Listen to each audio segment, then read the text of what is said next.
Battlefront 2. When Star Wars Battlefront 2 launched in 2017, fans didn't just dislike it, they went to war with it. The controversy started with its aggressive loot box system. Players realized that to unlock iconic characters like Darth Vader, you either need to grind for dozens of hours or pay up. Gamers saw it as a blatant cash grab and a $60 title. What made it worse? EA's response.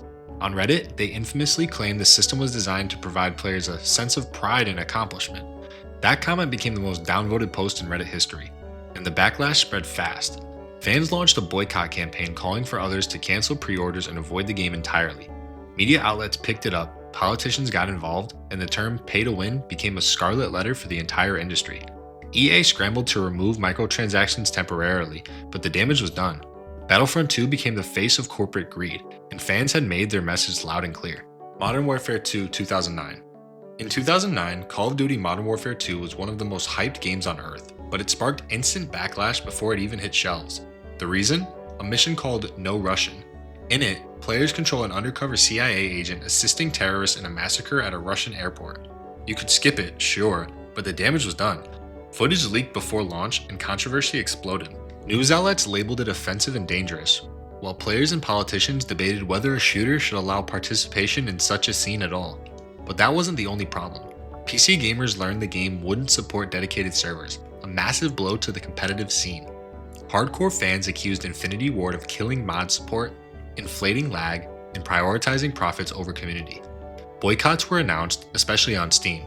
Players even formed protest groups, only for many of them to be caught playing the game at launch anyway. The drama didn't stop sales, but the outrage was real. Left 4 Dead 2. In 2009, Valve announced Left 4 Dead 2, and instead of cheers, they got protests. Fans of the original game felt betrayed. Left 4 Dead had just released the year before, and many players were still hoping for more content or updates, not a full-price sequel. They accused Valve of rushing a cash-in and abandoning the original community too soon. The reaction was intense. A group called the L4D2 Boycott launched on Steam and quickly gained over 40,000 members. Their demands were simple: more support for the first game and a delay of the sequel to give it time to innovate. They even claimed Valve was ignoring its core values, the same company that built a reputation on long-term support with games like Team Fortress 2. Valve responded in a surprising way. They invited some of the boycott leaders to visit their studios and play Left 4 Dead 2 early.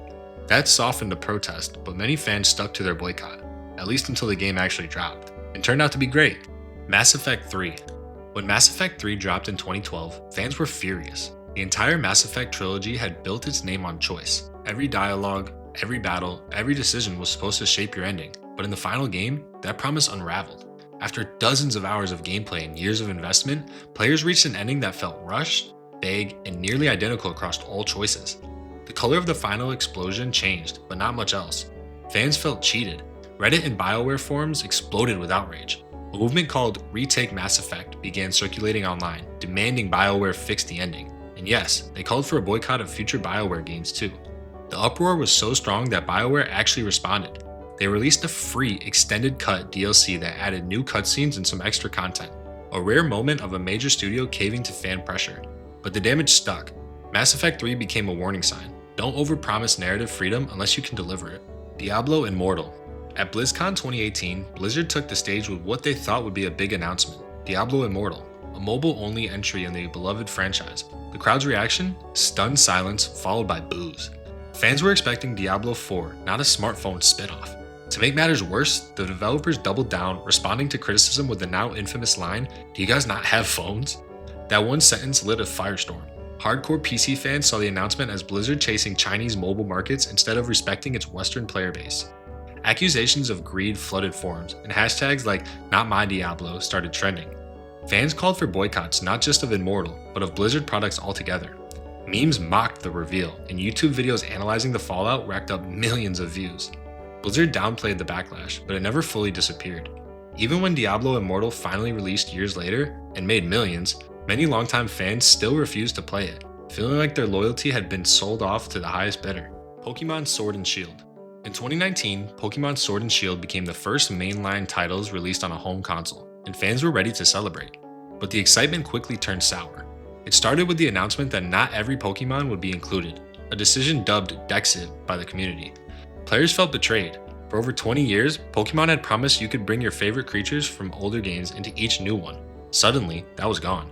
Game Freak claimed it was to ensure higher quality animations and balance, but when gameplay footage leaked, fans noticed reused assets and stiff animations. The hashtag GameFreakLied trended worldwide.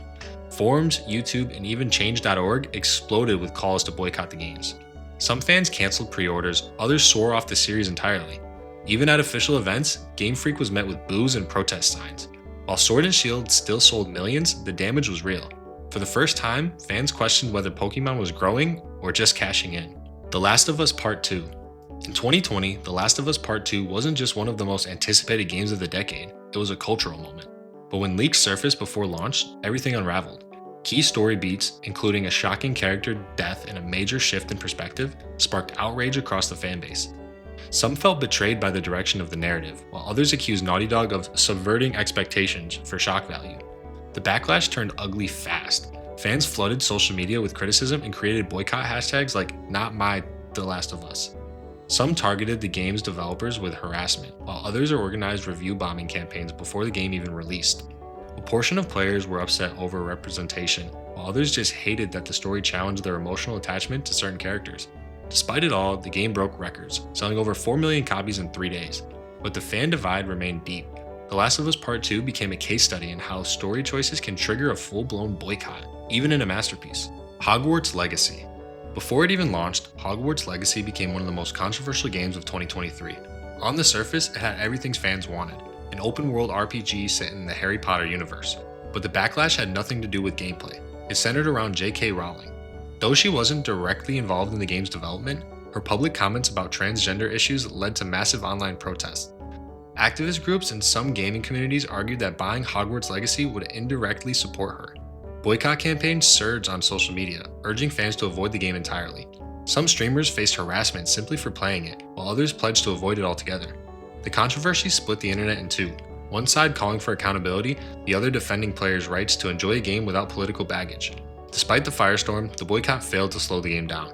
Hogwarts Legacy became one of the fastest-selling single-player games in years, but it proved how even magical worlds aren't safe from real-world controversy. Overwatch 2. By the time Overwatch 2 launched in 2022, many fans were already skeptical, but things got worse fast. Blizzard had promised a true sequel with a PvE story mode, reworked gameplay, and big upgrades. But what players got felt more like a repackaged update than a new game. The original Overwatch was shut down entirely, forcing players to migrate and pay for content they once had for free. The final straw came in 2023 when Blizzard officially canceled the highly anticipated PvE hero mode, one of the core reasons the sequel was greenlit in the first place. Fans exploded with anger. Social media was flooded with boycott calls, refund demands, and accusations that Blizzard had lied. Even former die-hard supporters declared the franchise dead. Hashtag boycott Overwatch 2 trended, and players' numbers dipped. Many criticized Blizzard for monetizing aggressively with battle passes and skins while cutting promised features. The sequel had launched with momentum, but Blizzard's broken promises turned Overwatch 2 into a case study in how to lose fan trust overnight. Helldivers 2. In 2024, Helldivers 2 launched to surprise success. It was chaotic, hilarious, and packed with co-op action, a sleeper hit for Sony. But just a few months later, the game's reputation flipped. In May, Sony announced that all players, including those on PC, would soon be required to link a PlayStation Network account to continue playing. The problem? PSN wasn't even available in dozens of countries. Suddenly, entire regions were about to be locked out of a game they had already purchased. The backlash was immediate. The game's Steam reviews tanked overnight, with tens of thousands of negative ratings pouring in. Even major content creators joined in on the boycotts. Under intense pressure, Sony finally backed down and dropped the requirement, just 3 days later. It was a rare, public reversal. But for many fans, trust was already broken. Helldivers 2 went from breakout hit to industry lesson. Underestimate the power of your community and they'll hit back fast. Thanks for watching. Subscribe for more.